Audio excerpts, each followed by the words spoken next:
기독교 전반적인 기초 신론에 관한 기초적인 작업을 한번 할게요. 왜냐하면 어떤 사람들은 예수는 신이다 이런 말을 하는 사람이 있어서 이게 기독교 신학의 언어는 아니거든요. 예수가 신, 예수가 하나님이야 이렇게 딱 쓰는 그냥 수학적 등호라고 하죠.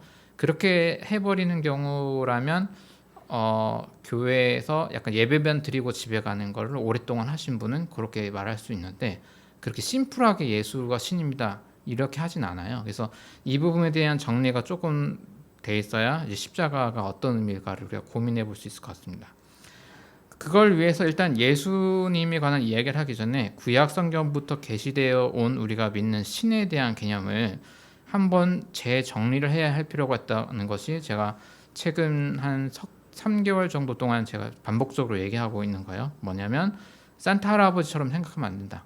저기 어디 멀리 계셔서 어떤 산타 할아버지가 이렇게 보시면서 선물도 주고 때로는 이렇게 주일 예배도 빠지고 보니까 성경도 안 읽고 기도도 안 하고 그럼 내가 시험거리 좀 줘야지 이렇게 문자 보내듯이 시험들 넘어뜨리고 막 잡아뜨리고 막 이런 식의 산타 할아버지 신을 하는 건 한 5세, 4세, 5세 그 아이의 발달 단계일 때 그때는 그게 맞아요. 그렇게 해야죠, 당연히. 근데 5세 넘어갔는데도 그러고 있으면 조금 어려움이 생깁니다. 왜냐하면 특히 우리가 고난에 걸려 넘어졌을 때 신이 일부러 나한테 이런 걸 준 거 아니야? 아니면 때로 하나님이 조금 무서워졌을 때 나를 감시하고 있는 거 아니야? 24시간 CCTV처럼 약간의 공포심에 빠질 수도 있거든요. 그러니까 우리가 조금 이거를 조정할 필요가 있다.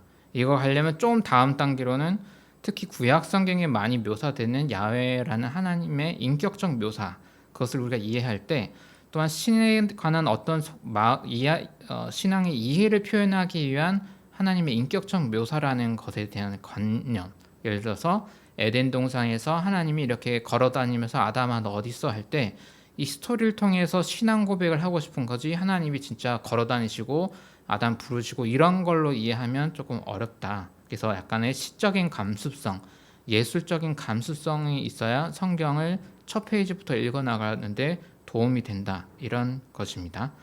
특히 신을 인격신으로 이해한 다음에 그리고 규모가 커지고 목회자가 인격신과 긴밀히 소통하는 특별한 존재라고 이렇게 설정이 돼버리면 이건 약간 가스라이팅이 시작이 돼버려요. 그 공간에 온 사람은 목사는 분명히 신과 대화를 많이 했을 테니까 저 사람이 이야기를 들으면 내가 안전하겠지 이런 방식으로 되면 가스라이팅이 되기 때문에 기독교는 이런 방식으로 작동될 수도 있는 위험이 있는 그런 리스크가 있는 종교이긴 합니다. 그래서 부작용이 많이 생기죠. 이런 방식을 넘어서기 위해서는 오늘 제가 오연선 목사님 기도 그 공동 기도문을 이제 좀 빌려왔는데 허락을 받고 그런 방식으로 이 세계, 이 우주, 만유, 그리고 우리 생물, 그리고 인격인 우리들을 존재하게 하는 그 근원이시면서 실시간으로 존재하게 하는 그러한 신성, 그런 개념으로서 우리가 신을 이해하는 게 성숙한 신 개념입니다. 그래서 이 부분에 대해서도 조금 어려울 수 있기 때문에 제가 보충 설명 영상으로 좀 만들어 놓을게요.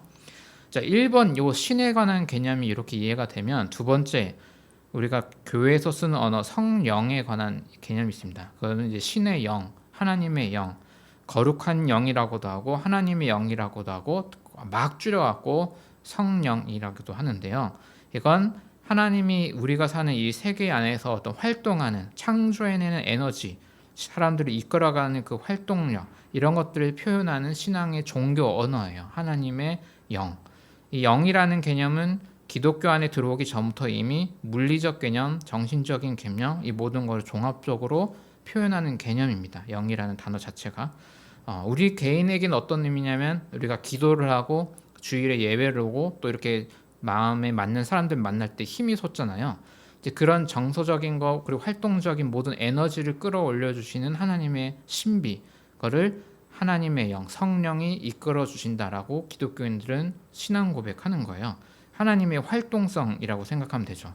왜냐하면 우주를 떠받치는 신개념은 너무 크고 너무 헤비하다 보니까 우리가 와닿지 않을 수 있는 거거든요. 그런데 친밀한 에너지, 우리를 일으켜 주시고 우리를 움직이게 해주시고 이런 활동성으로 영을 생각하면 좀 더 하나님과 가까이 있는 느낌이 들죠. 그것을 표현하는 개념이 바로 성령입니다. 그리고 기독교에는 이러한 신과 성령, 하나님의 영 외에 오늘 우리가 얘기하는 십자가에 달리신 예수, 하나님의 아들이라는 독특한 개념이 하나 더 들어가요.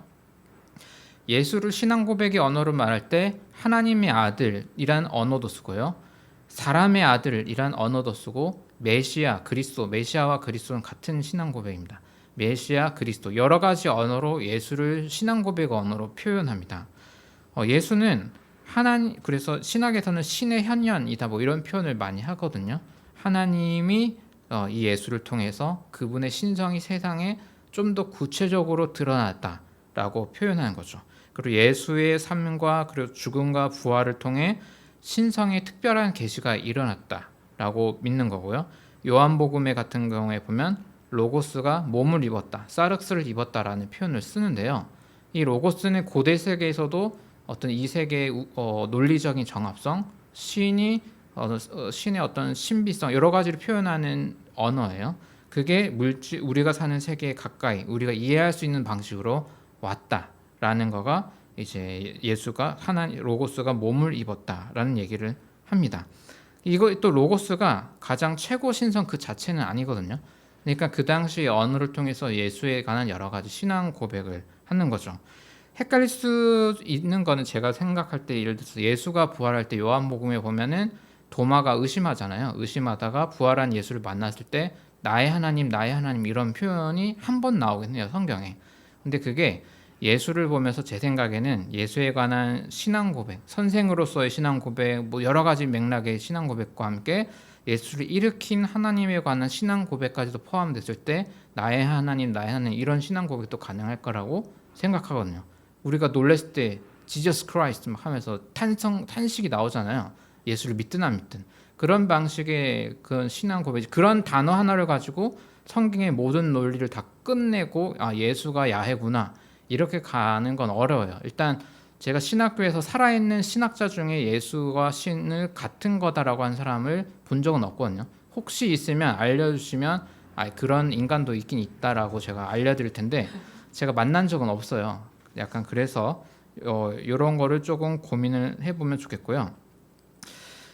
고전적 의미의 성육신은 어쨌든 예수가 옛날부터 태초부터 있었는데 이렇게 믿어도 상관없어요. 우리는 모르니까, 신비의 세계니까. 그런 예수가 내려왔다라는, 세상에 왔다는 게 고정적 의미의 성육신이라면 현대 신학자들, 현대의 성육신에서는 그것보다는 그냥 그러한 특별한 신성이 물질화를 입어서 세계 내에 참여하고 있다. 조금 더 우리에게 편한 언어로 하면 하나님의 신성이 우주를 만든 137억 년의 이 광대한 시간과 공간으로 우리가 상상할 수 없는 크기의 이 세팅을 한 신이 우리에게 굉장히 가깝게 우리가 이해할 수 있는 방식으로 세계 내에 찾아왔다라는 것을 방식으로 이해하면 현대적 의미의 인카네이션이 될 수도 있습니다. 그러니까 그런 너무 큰 신이지만 인격 안에 갇힌 신은 아니지만 우리 인격이 와닿을 수 있게 우리 인격을 완성시켜주는 방식으로 신성이 찾아왔다라고 하면 현대적 의미의 성육신 개념이 되는 거죠. 그러니까 이 세 가지를 아까 얘기한 신과 신의 영, 신의 아들 이 개념을 고대 세계에서 지금으로부터 한 1500년 전에는 이것을 트라이앵글 정삼각형으로 다 똑같이 뭐가 같고 뭐는 다르고 이런 식으로 막 수학 공식처럼 짜매치면서 삼위일체를 만들었는데 이것이 괜찮은 사람은 이대로 믿어도 되고요. 근데 이제 현대 신학에서는 성경을 토대로 이렇게 가진 않고 다만 지금까지 얘기한 것처럼 기독교에서 내재된 이런 신성의 표현이 굉장히 다채롭게 다양한 방법으로 우리 인간에게 계시되었다라는 걸 고백하는 언어로 현대적인 삼위일체로 이해하면 좋겠습니다. 그러니까 옛날에는 중세 시대, 그러니까 종교개혁 시대만 해도 이거를 삼각형, 정삼각형 삼위일체를 안 믿으면 화형시킬 만큼 이거를 선동하는 사람들은 불태워 죽일 만큼 어떤 폭력의 도구가 되긴 했어. 사실 삼위일체가 그런 방식으로 작동되는 게 아니라 오늘날은 우리가 이해할 수 없는 방식의 신성의 다각도의 활동을 그냥 고백하는 신앙의 언어. 그러니까 이거 믿으면 기독교인이고 이거 안 믿으면 타락한 놈 이게 아니에요. 이거를 안 믿어도 이거를 수용 안 해도 되지만 우리가 풍부하게 표현할 수 있는 하나의 방식이라고 이해하면 되는 거죠.